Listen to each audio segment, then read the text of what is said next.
Perkenalkan, nama saya Nurhara Febriawanti dengan NIM 8080230171 dari Fakultas Ilmu Manajemen dan Bisnis, Prodi Manajemen Bisnis, Angkatan 2023 di Universitas Pendidikan Bangsa Jambi. Baiklah, di sini saya akan menjelaskan beberapa contoh soal dari mata kuliah akuntansi manajemen. Baiklah, kita masuk ke contoh soal pertama, yaitu di mana diketahui investasi awal sebesar 400 juta, periode syarat pengembalian 4 tahun, umur ekonomis 5 tahun, dan diskonto 8%. Dan terdapat arus kasnya pada tahun pertama 300 juta, pada tahun kedua 120 juta, pada tahun ketiga 145 juta, pada tahun keempat 230 juta, dan pada tahun kelima 255 juta. Ditanya, hitunglah periode pengembalian dengan diskonto dan apakah investasi layak atau tidak untuk dilakukan. Diketahui investasi awal 400 juta, periode syarat 4 tahun, diskonto 8%, dan arus kas tahun pertama 300 juta, tahun kedua 120 juta, tahun ketiga 145 juta, tahun keempat 230 juta, tahun kelima 255 juta. Umur ekonomisnya 5 tahun. Baiklah, kita masuk ke penyelesaiannya. Dapat lihat pada gambar di atas.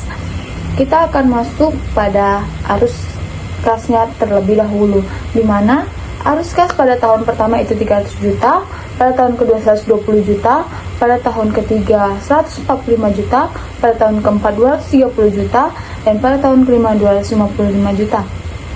Lalu selanjutnya ada faktor diskontonya sebesar 8%. Faktor diskonto kita memakai rumus 1 dibagi 1 ditambah R pangkat N.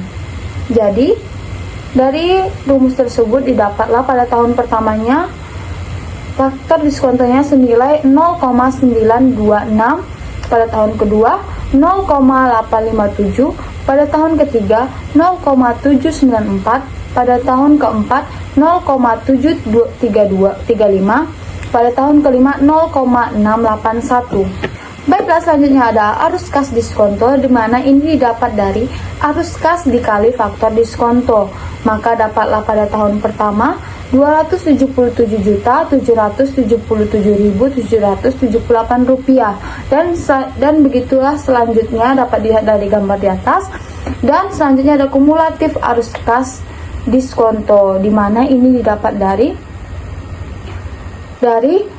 pada tahun pertama arus kas diskontonya dipindahin ke kumulatif arus kas diskonto. Lalu pada tahun keduanya pada kumulatif arus kas diskonto ditambah dengan arus kas diskonto pada tahun kedua, yaitu seperti 277.777.778 rupiah ditambah dengan 102.880.658 rupiah, maka dapatlah 380.958.436 rupiah pada tahun kedua. Dan begitulah selanjutnya. Lalu dapatlah nilai PV-nya, di mana keseluruhan total dari arus kas diskonto yaitu 838.369.693 rupiah. Baiklah, kita masuk ke menghitung periode pengembalian dengan diskonto, di mana investasi awalnya adalah 400 juta dan baru tertutupi pada tahun ketiga. Maka periode pengembalian tahun ketiga yaitu 2 ditambah hasil dari 400 juta dikurang 380 juta 658.436 rupiah dibagi dengan hasil dari 495 juta 764.111 rupiah dikurang 380 juta 658.436 rupiah, dan dapatlah 2 ditambah 0,1680, dan hasilnya 2,1680. Kemudian 2,1680 ini dikali 12, di mana 12 itu adalah jumlah bulan per 1 tahunnya, dan hasilnya adalah 2,016, dan dapat disimpulkan bahwa periode pengembalian tahun ketiga yaitu 2 tahun 2 bulan. Jadi Periode pengembalian adalah 2 tahun 2 bulan 16 hari, sehingga sebaliknya investasi ini diterima.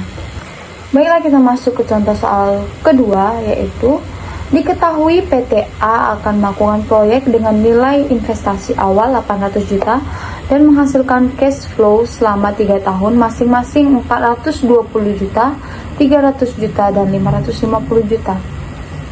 Bila diinginkan keuntungan sebesar 18%, berapakah nilai NPV-nya? Baiklah, dari soal tersebut, diketahui bahwa investasinya sebesar 800 juta, cash flow pada tahun pertama terdapat 420 juta, pada tahun kedua 300 juta, pada tahun ketiga 550 juta. Tingkat pengembaliannya 18%. Dari data tersebut terdapatlah arus kasnya pada tahun pertama 420 juta, pada tahun kedua 300 juta, pada tahun ketiga 550 juta.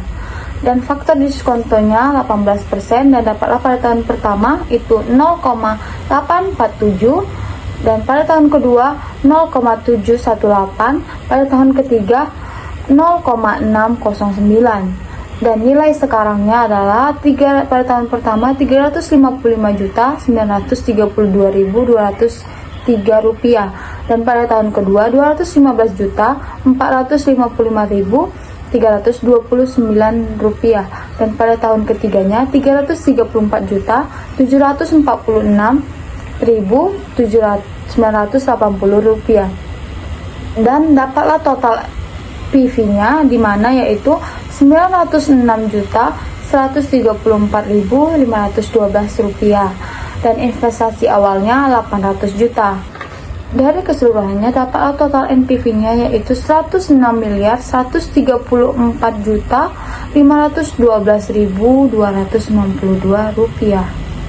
Jadi dari penyelesaian di atas, karena NPV-nya positif, proyek ini layak secara finansial pada tingkat diskonto 18%. Baiklah, kita akan masuk ke contoh soal ketiga, yaitu di mana harga perolehan 300 juta, harga penyusutan 150 juta, harga jual 120 juta, tawaran sewa 100 juta, dan biaya komisi penjualan 800 juta, biaya perbaikan 1 juta. Buat perbandingan dua alternatif dijual atau disewakan. Diketahui bahwa harga perolehannya terdapat 300 juta, penyusutannya 150 juta, harga jualnya 120 juta, disewakan 100 juta, dan biaya komisinya 800.000, biaya perbaikannya 1 juta. Kita akan masuk ke penyelesaiannya, di mana di sini terdapat tabel, terdapat keterangan alternatif 1 menjual, alternatif 2 menyewakan, dan terakhir selisih. Di mana dari alternatif 1 harga jualnya 120 juta, alternatif 2 pendapatan sewanya 100 juta, maka dapat selisihnya 20 juta. Dan biaya komisi pada alternatif 1 sebesar 800.000 dan biaya perbaikan pada alternatif 2 sebesar 1 juta, maka dapatlah selisihnya 200 juta. Dan dapat pendapatan bersih keseluruhan dari alternatif 1 dan alternatif 2, di mana alternatif 1 itu sebesar 111 juta 200.000 rupiah dan pada alternatif 2 99 juta, dan terdapatlah selisih keduanya yaitu 19.800.000 rupiah. Dari alternatif 1 terdapatlah nilai bukunya 150 juta dan ruginya 30.800.000 rupiah, dan alternatif 2 terdapatlah nilai bukunya 150 juta dan ruginya 51 juta. Baiklah, kesimpulannya dari data di atas yaitu lebih baik dijual. Menjual aset memberikan pendapatan bersih lebih tinggi dan mengakibatkan kerugian buku yang lebih kecil dibandingkan jika disewakan. Dengan selisih pendapatan bersih sebesar 19.800.000 lebih banyak serta kerugian buku yang lebih rendah yaitu 20.200.000 rupiah, menjual menjadi pilihan yang lebih baik, menguntungkan secara keuangan dibandingkan menyewakan. Jadi pilihan lebih tepatnya yaitu lebih baik dijual. Baiklah, sekian penjelasan dari saya. Terima kasih telah menonton. Bye bye.